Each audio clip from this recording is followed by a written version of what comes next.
Hey, it's bombsweapon.com. It's my morning fuckfest video. Want to know how guilty the state hospital staff are again? Remember, there's cameras rolling and microphones. They have a history of like trapping kids in corners, and then the male staff would remove the pants of the children and stick his fucking dick after removing his pants, stick his dick inside her pussy by force and rape her. Probably holding his fucking hand over her mouth so she can't scream.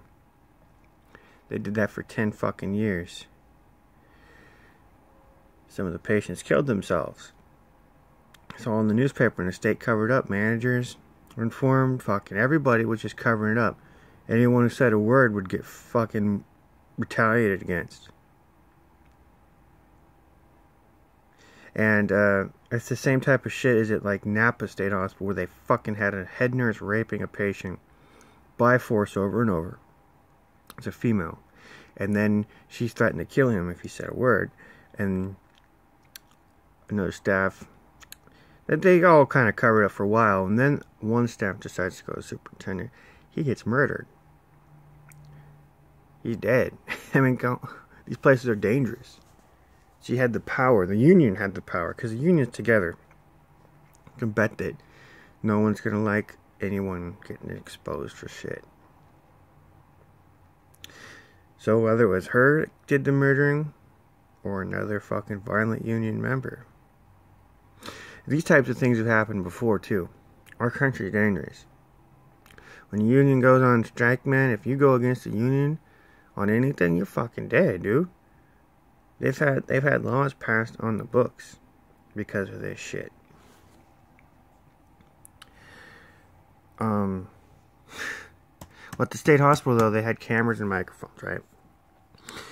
And they've had situations before in these facilities run by the government where they know that they can just switch off the fucking security video, then they can go and kill someone, right? They just take their fucking gun.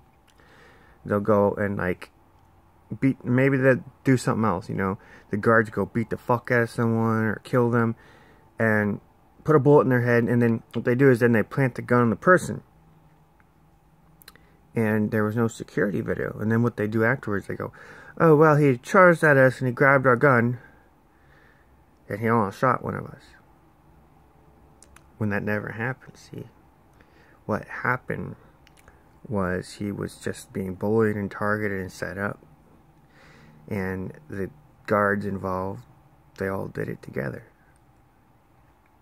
That's the way it goes. The state hospital has this security video and this audio. And in my case, it was running the whole time. There's microphones every, like, about 10, 15 feet in the hall. It's like, boom. Or no, boom. All the staff are being recorded. They're under these things all the time.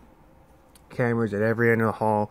And there's no blank, like, spaces you can really hide, except in the rooms. So everything outside is being recorded, and they were capturing the staff do everything to me. And what they did was they got together and they had the reports and the dates and times of everything. During me getting assaulted, I mean, you see my face is all swollen up and everything. And the staff who did it, the staff were violent niggers. Violent. Jeff Hudson assaulted so many people besides me too. Jeff fucking Hudson, Jeff Burkles, the retarded little bitch. They're all in on it together. And it's not just one unit in the hospital either. It's every unit. There's people in these places who are shit-listed for life. Now, at first they like to put on a show like they're helping people. We're helping people. And you're getting medical care. Oh, look, we have a dentist here. And they're giving everyone a tour of the place. It's actually a shithole. By the time you're there for maybe, you know, past the first month, anything can happen. And what I hear is that people end up on the shit list, where the doctors are refusing to do anything for them, where they're no longer getting any type of attention. The staff are being really rough and abusive on they're deliberately targeting this person. They hate him now.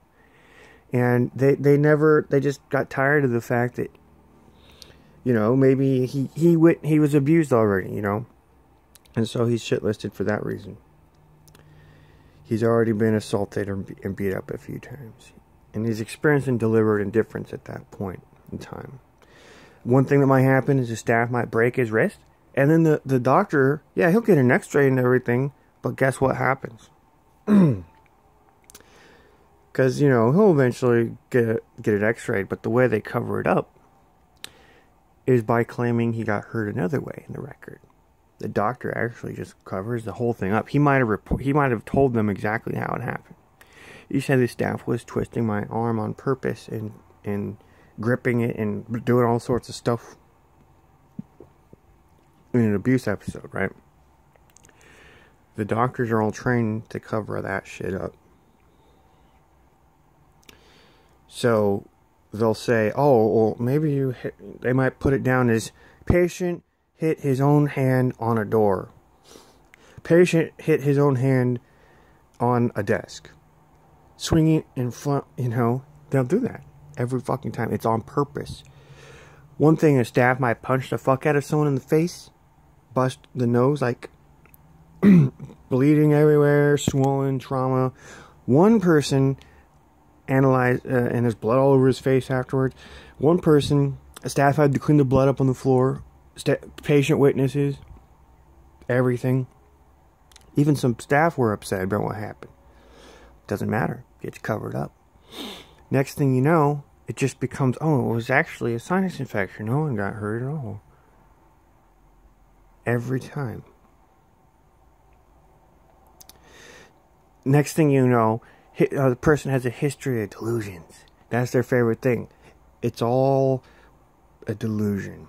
Because there's no way to stop their lies. And they're working that on every patient. And I've heard you make reports of abuse, you got video of this stuff, and the video is the most important thing to expose it. The only evidence is the video, usually, and the audio. Or pictures, or sometimes some eyewitnesses.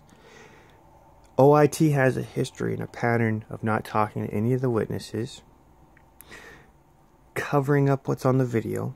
And that's the same as when you have, like I just told you, when they switch off the video so that they can go and commit an assault and maybe put a bullet in someone's head and then cover it up like he had, like they just, maybe what they'd say is, they would go, oh, well, we switched off the video because they were done out in the recreational area.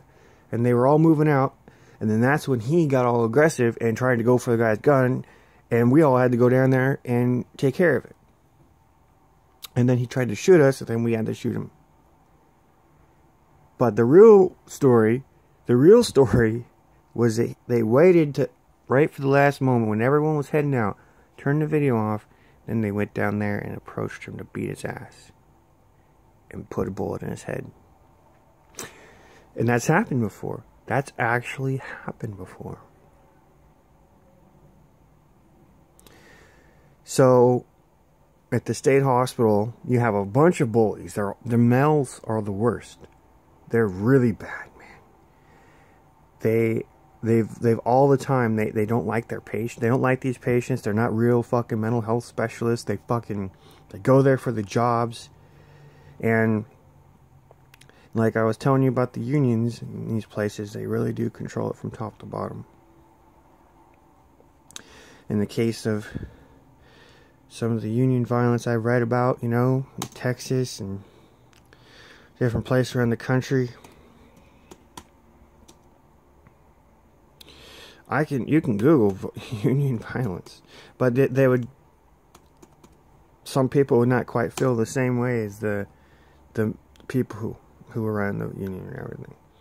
Some people go, well, I want to go back to work, you know, or something, and they actually cross the line, then suddenly they're getting shot at and everything. Drive-bys at the fucking house and everything, and then you find out the judges are protecting the union. They were trying to sue and get criminal prosecution. No, the whole system is controlled, and they're all friends with each other. That's the way it is.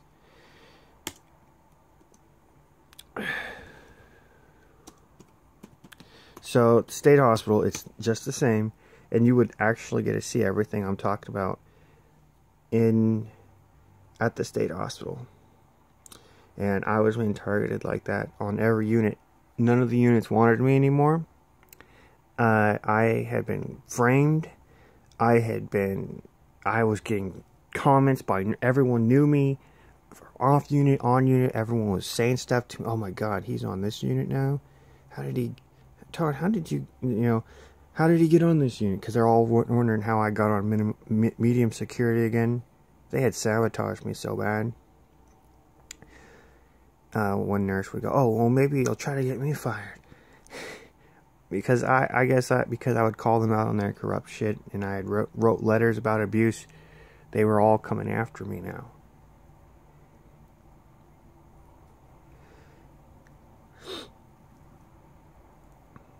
And I was the witnesser of everything they were doing. With the Bonnie Tucker scandal, her sexually abusing me, helping patients escape, drug smuggling. They're all... Dude, it's so fucking crazy at that place. So, the security video, though, could be there recording everything. You could see the staff after they beat me up all together. Don't mess with the best, you know? And they're out in the hallway like someone told them they were getting off from it. They're all, yeah. And then I witness all that. And I'm sitting there watching them. Jeff Hudson after he beat me up, and another nurse. And I get on the phone right away. All of a sudden, here's one of the things who was caught doing. It was almost as if they were using some secret spy technology at the hospital, right?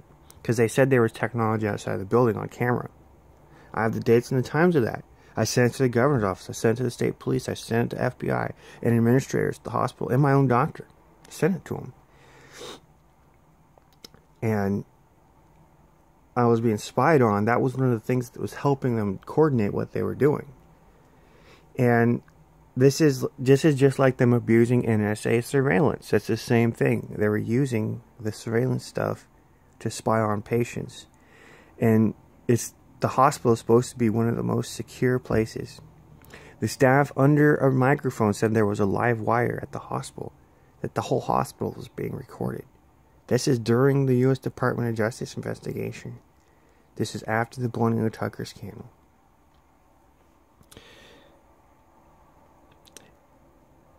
So what they were using this was to kind of control the place, and no one was going to get in trouble for it. I mean, the DOJ knew this place was a shithole when they came in. Everyone knew it was a shithole. You would hear the outside advocates say, this place is so fucking corrupt. They would tell that to your face when you would meet them. But anyway, despite that, it didn't. They would never take action against it. I mean, it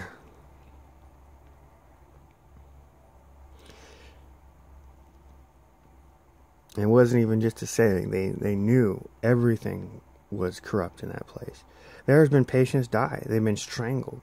They've been tased too much. They've been denied medication. They were put in restraints when they were unconscious. They were drugged with the drugs, just abused with drugs.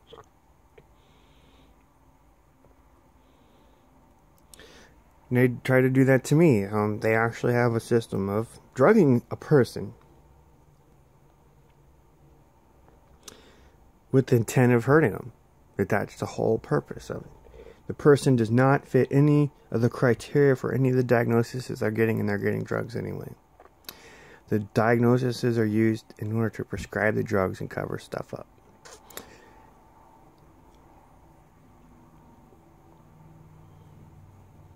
They'll keep a person diagnosed because they don't... One of the things is the doctors are never going to go against each other. And they covering up everything for so many decades. They just keep it consistent. That's their goal, is keep it consistent. No one can go against it.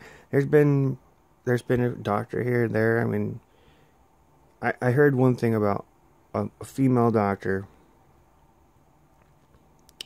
One female doctor tried to do this with me, and she left the unit immediately. They got rid of her. Replaced her with someone who had a different opinion. And another group of patients, they had the same thing happen where the doctor comes in, and it's one of the units where they get the higher function patients, and they go, these patients don't have mental illnesses. There's groups of people. Oh yeah, well, she doesn't work there anymore. I heard she gets hauled off by security.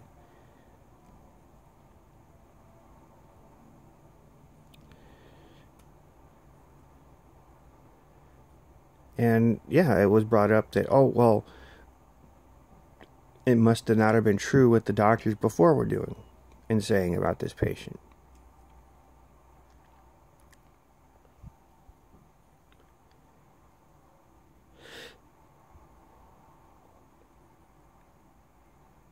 And I was told by one of the patients who went through it, who she was advocating for, I guess, who she had backed up.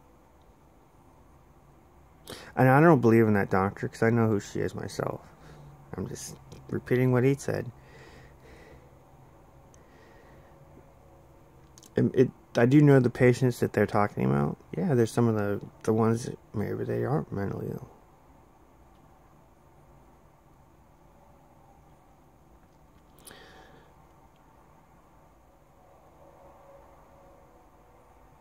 But that's not important. But that type of stuff goes on. I've read other stories, that's why I think I started going into this, where all of a sudden the person's just, it went 20 years in another state hospital. The person gets out.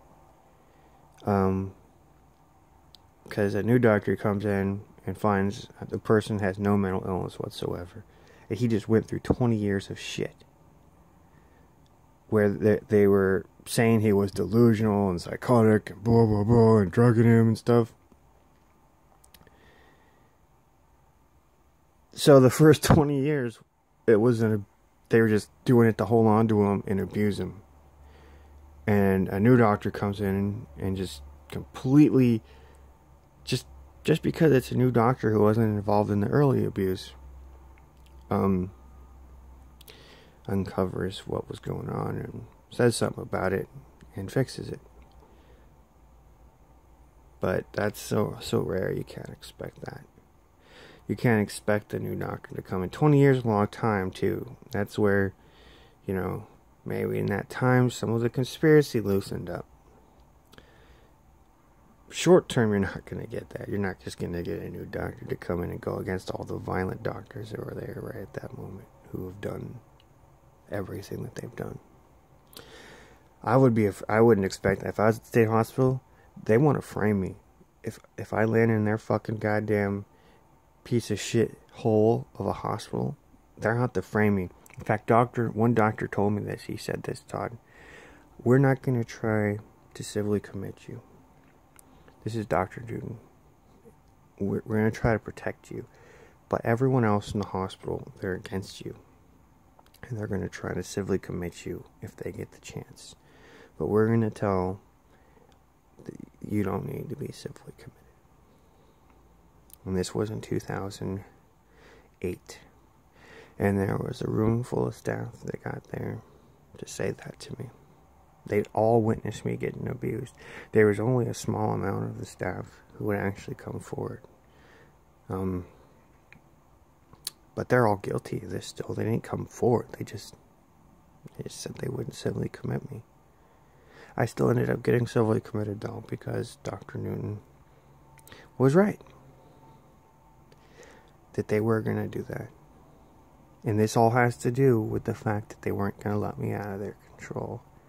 And no one had done any work. The security video is the only thing that showed them doing anything I say. And the only way. So they covered that up, even though I provided all the information. I made hundreds of complaints. I went to the governor's office. I was talking to people there. I sent them an email copy. They were supposed to do something. I went to the fucking administrators. I went to the state police, fucking idiots.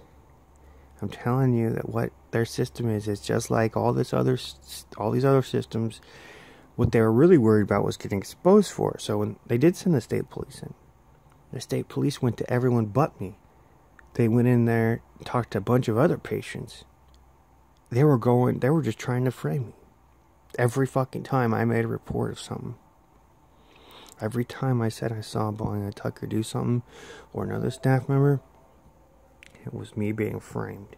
They would come in and rough me up during the interview, ignore everything I had to say. I'd have bruises from me getting assaulted. I'm like, hey, this is all part of what the staff were doing.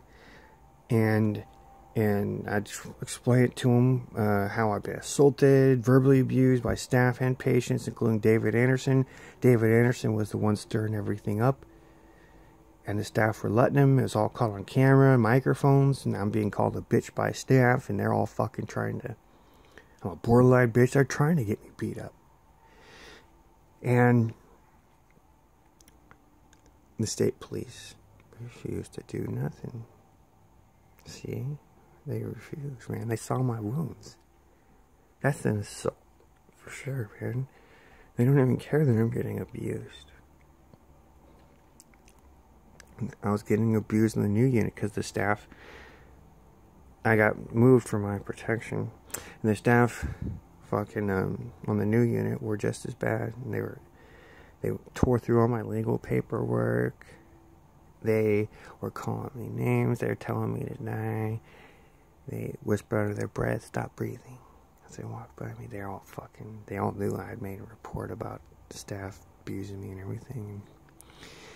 And what the staff on the way, before I got transferred off the other unit where I was assaulted, see, the staff says, I'm going to make sure everyone knows everything about you, and you're going to be back in my control in no time. And I was getting threatened. And in fact, he fell through with his threats. Everyone in the hospital was on his side. There's no one there at all. That was Jeff Burkholz who said stuff like that. He was calling me a borderline bitch. He also had basically not only threatened me, but assaulted me under a camera on 48B. He got up and bumped chest with me and tried to start a fight. He said, come on, let's go. And he almost hit me.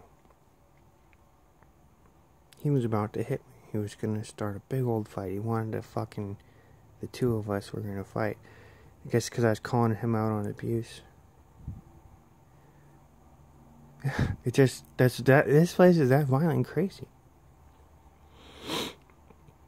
But the thing that's bad about it is the record's not going to mention it. There's just going to be my reports of it happening, and then everyone else is deliberately indifferent, refusing to do anything. Now remember why the security equipment was put in the hospital?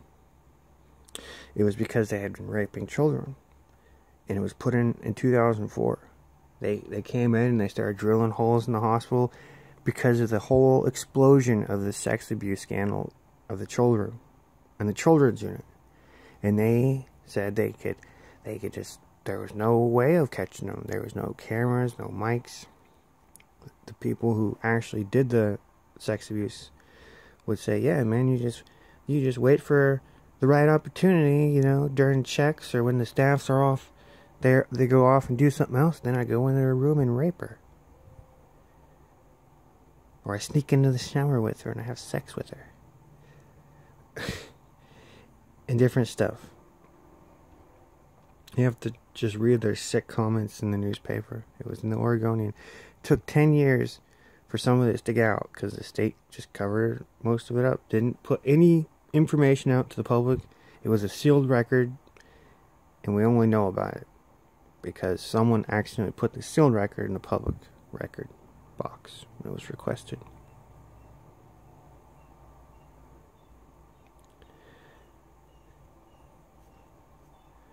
And then at that point changes were done because once it was in the media, then the children's unit was shut down. Then they put in cameras and microphones in the adult unit. And this was to protect the adult patients from the staff. They're so fucking sick. And guess what? All the fucking children's unit staff there work at the hospital today. 2004, they just moved over to the adult unit. Corrupt as shit as they were. None of them were disciplined. None of them were fired. Besides I guess the ones who had actually done the direct assaults. Even though they've probably been covering up, working to hide it all, you know. Because staff know, they're smart. They know what's going on. And usually they witness it and they're like the managers covering it up. They're just, one of the things that they like to do is get together and lie. It's kind of like, here's an interesting thing the police used to do. I've been talking about this. It's so corrupt. The police, they would shoot someone dead by murder, and then they had 2 guns on them, and they take one of the guns and put it on them and plant it there, and make it look to the public who would see this as if the police officer did it in self-defense, and the person who was dangerous and had a gun. This was standard procedure in the 70s and 80s. The cops had 2 guns on them to do this. And there's other stories of, hey, drug plantings and stuff. Oh yeah, that's real. That stuff is not paranoia at all.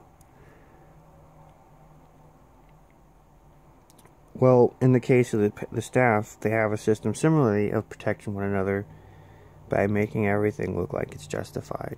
And there's a variety of ways that they go about it. So all they do really is get together and lie. So next thing you know, if you happen to get someone out to talk about what happened, they're all going to say the same thing about what you're saying. That you're a liar, that you did all this, that this staff, Jeff Hudson didn't do nothing, or whatever. Every time. And I've seen this with other patients. Okay, one patient gets beat up. His name is Tommy Smith. He's just one of many. All the staff get together and lie about it all. After one staff, multiple incidents of abuse against that patient, Tommy Smith. Bust up Tommy Smith's eye socket on purpose. They all get together and cover it up like it was an accident. None of the witnesses or patients are talked to or staffed by the investigator that comes out from OIT or OAPI. And there's pictures, though. There's some pictures if you ever go and look at this. There's going to be big fucking busted up, bloody, bruised fucking eye socket. There was blood all over the floor where it happened. And there had been multiple days of abuse by the staff that did it, named Joe. And another staff. They're all in on it. They're all doing it together because they all did the exact same stuff to him every day.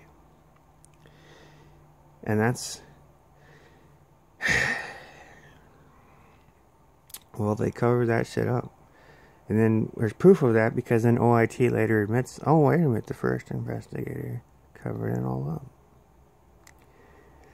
Well, the security video doesn't show what the staff said happened, and none of the witnesses were talked to.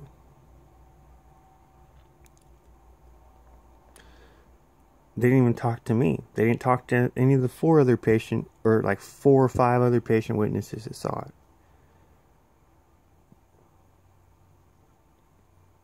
So the system is crooked. And one of the investigators told me why. Because none of the staff are going to get in criminal trouble for it. We'd make a report on a doctor who we found out was falsely medicating someone, but basically it's a big violation. It's called assault and battery in Oregon. If you give someone medication without following the law to a T, having an administrative law judge and outside doctor come, it's illegal. It's the same as going up to someone in the streets and stabbing them with a needle and putting drugs in them. We've done a lot of reports of that over the years. They're just, new person comes to the hospital, day 1, they're drugging them illegally. The patient's sitting there complaining, trying to get help. They can't because there's no protection system. You call Office of Investigation and Training or the state police, they'll refuse to do anything at all. And one of the investigators told me why. And she said, because we handle things in like a social way. And that's not right, because if it's a crime that's going on, you're supposed to want the doctor to go to jail or lose his license. You're supposed to want the staff members to be replaced with staff who are better.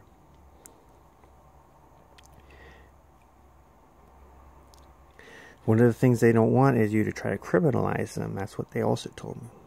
That's another investigator told me that. The reason I never got help She told me that. She said, because I was trying to criminalize what they were doing. Because don't I have a right to justice in our country? Don't I have a right to someone who assaults me to go to jail, or the whole fucking hospital if it takes that to go to jail?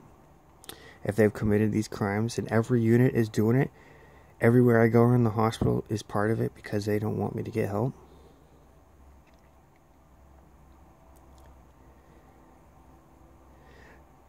There would be conversations being had about me on units I'm not even on. Some of the patients would come and tell me that. I'm going to leave one patient's name out, but he said that one of the union vice presidents was talking about me. And he said, well, the staff were talking about me going to their unit and how they didn't want me there before I got there. They said, well, we don't even want them here. We don't want them here anyway. And my friend had went to the staff and asked if I was going to come over yet. If I was on my way or what was going on. And that was kind of interesting. They were trying to switch me from one unit to another one, and they didn't even want me on the other one. It's all because the staff didn't want me on the other one either. And they abused me on the other one because they were all in on it. 50H transferred to 50F in my record. And I ended up refusing to go to 50F because I didn't want to get abused there. I'd been abused there before. So they sent me back to 48B. Even I did nothing wrong. There's not going to be nothing in my record to show I even needed to be transferred. It was Suzanne's decision to do that to me. I heard her on the phone with the unit director. And the unit director was trying to say, well, maybe he just needs some counseling or something. Because he was trying to argue that what she was saying was wrong. What they were trying to do to me was wrong. And what they were really saying was, I don't know, I guess they didn't like me bringing up the stuff about the abuse and everything.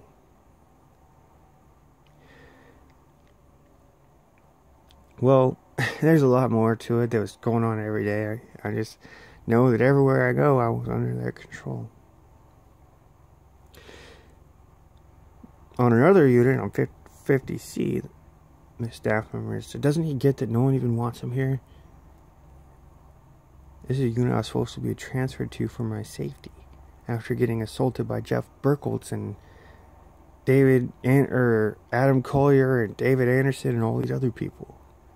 And Bonnie Tucker was driving by, flashing her tits and talking to fucking David Anderson on the phone, which she should have been in prison and jail.